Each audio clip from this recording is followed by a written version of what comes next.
બનાસકાંઠા જિલ્લામાં છેલ્લા ઘણા સમયથી ગાયોના નામે લકી ડ્રો ચલાવવામાં આવતો હતો। લકી ડ્રોના નામે લાખો કરોડો રૂપિયા મેળવી લોકો સાથે છેતરપિંડી કરવામાં આવતી હતી, જે અંગે થરાદ પોલીસ દ્વારા 2 અલગ અલગ ટ્રસ્ટ પર ફરિયાદ દાખલ કરવામાં આવી હતી। ત્યારે આજે વધુ એક દીદરડા ગામે નકળંગ ગૌસેવા ટ્રસ્ટ દ્વારા જે લકી ડ્રોનું આયોજન કરવામાં આવ્યું હતું, જેના આયોજક સુરેશ ચૌધરી સામે ફરિયાદ નોંધાઈ છે।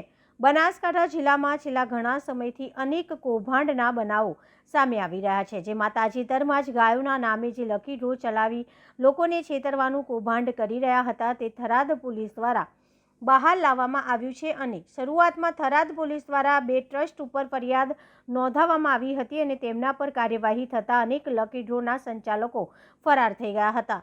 ત્યારે આજે વધુ એક થરાદ પોલીસ દ્વારા દેદરડા ગામના નકળંગ ગૌસેવા ટ્રસ્ટ દ્વારા જે લકી ડ્રોનું આયોજન કરવામાં આવ્યું હતું, તેની સામે ફરિયાદ નોંધાવવામાં આવી છે, જેમાં આયોજક સુરેશ ચૌધરી દ્વારા દેદરડા ગામના ગાયોના નામે આ લકી ડ્રોનું આયોજન કરવામાં આવ્યું હતું, જેમાં દેદરડા ગામના લોકોએ ગાયોની ગૌશાળામાં સેવા થશે તેવા આશ્રયથી ટિકિટો ખરીદી હતી, પરંતુ આજે ગ્રામજનો જણાવી રહ્યા છે કે જે લકી ડ્રોનું આયોજન થાય છે તે લોકોને લૂંટવા માટે કરવામાં આવે છે। એક પણ લકી ડ્રોમાં ગ્રામજનોને ઇનામ લાગતું નથી કે પછી ગૌશાળામાં પણ કોઈ જ પ્રકારનું દાન આપવામાં આવતું નથી।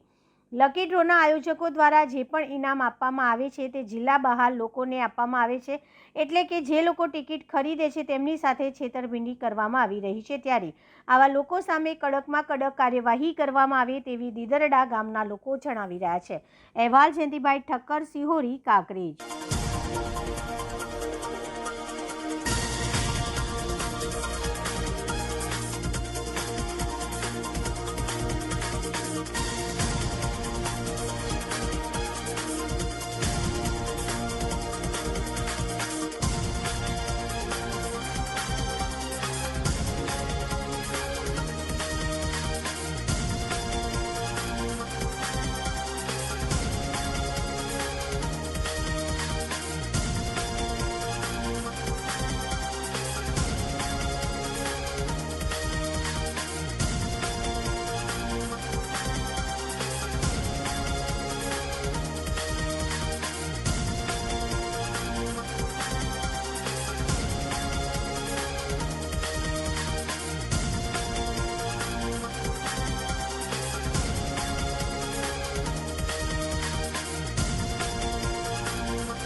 અઠાભાઈ સરસીભાઈ મકવાણા।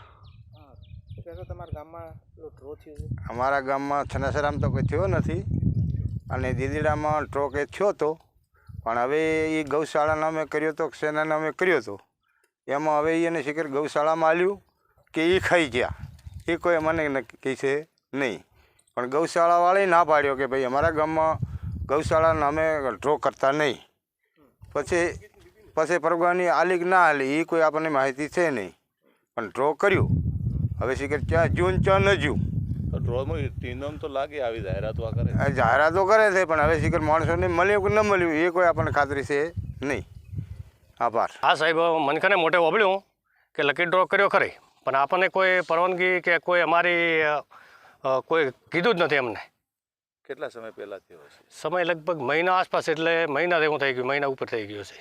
શું કહેશો લકી ડ્રો થાય છે? હવે લકી ડ્રો છે થાય ને સાહેબ, બધા મને ખબર ભરે છે કૂપનું, પણ જોયું નથી કોઈ સાધન કે અમુક જેસીબી લાગશે ને કોઈ પૈસા લાગશે ને એવું કહે છે, પણ જોયું નથી। આપણા આજુબાજુ કોઈ આવ્યું નથી, કોઈ જુનાગઢ, કોઈ કચ્છ ને દ્વારકા એમ કહે છે, પણ આપણે જોયું નથી। તો તમારા ગામમાં થયો છે, રમેશભાઈ કેવો વ્યક્તિ છે?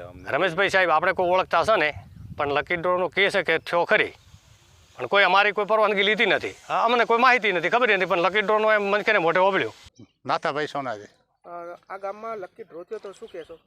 બસ આ ગામમાં ઢરો થશે તો અમે ના પાડી દઈશું કે આ ઢરો બધી ઠગ વધ્યા છે અને ગાયનનો અમે કમાઈ ખાવાનું છે અને દુનિયા બધી લૂંટવાનો ધંધો છે. આ બધે ખોટો છે. દુનિયા લાલચને હિસાબે ઠગાઈ જાય છે કે તમને ગાડી મળે, ટ્રેક્ટર મળે, પણ સેટા મળે અહીં કોઈને વાવડતા નથી. અમે કોઈ જોયું પણ નથી કે આ ગામમાં ટ્રેક્ટર મળ્યો કે બીજો મળ્યો. અને દુનિયા બધી ઠગાઈ ગઈ છે આખી, અને દુનિયાને ઠગવા હાર્યો બધા બેઠા છે. ગાયન હમણાં રમેશ ચૌધરીએ ડ્રો કર્યો તો એ ગામને ફાયદો થયો કે નથી થયો? એ ગામમાં કોઈ ફાયદો થયો નથી. આ ડ્રો કરી રહ્યા શું કરે છે? કોનું ભલું થાય? ટિકિટ કોઈ- લે એનું કે એનું? ઈયોનું ભલું થાય છે, બાકી ટિકિટવાળાને કોઈને હોય કોઈને મળતો નથી. કોઈને હોય કોઈ મળતો નથી. આ જે કરે ને આ ઠગ વધ્યા છે બધી. અને ભલે આ પહેલાં જુગાર રમતા હતા, એ સરકારે જુગાર બંધ કરાવી. આ જુગારનો ધંધો છે, આ જુગાર છે એક વાતની. મને લાલચમાં દુનિયા બધી ઠગાઈ છે. 200 રૂપિયામાં શું છે? 200 રૂપિયામાં શું છે? 200 કેટલા થાય? તો એવા તો કરોડો ગૌશાળામાં જો તો ફોન થાય છે હાથો હાથ. તો ગૌશાળા નામે તો ડ્રો કરે છે. હા, ગૌશાળા નામે કરે તો લાલચ ન પડે. અમારે ત્યાં પૈસા જે છે લાલચ નથી ને ગૌશાળામાં ડાયરેક્ટ ગૌશાળામાં જેલ કે અમારે 500 રૂપિયા ગૌશાળામાં દેવા છે. આ બધી. મારું નામ નાથાભાઈ સોનાજી.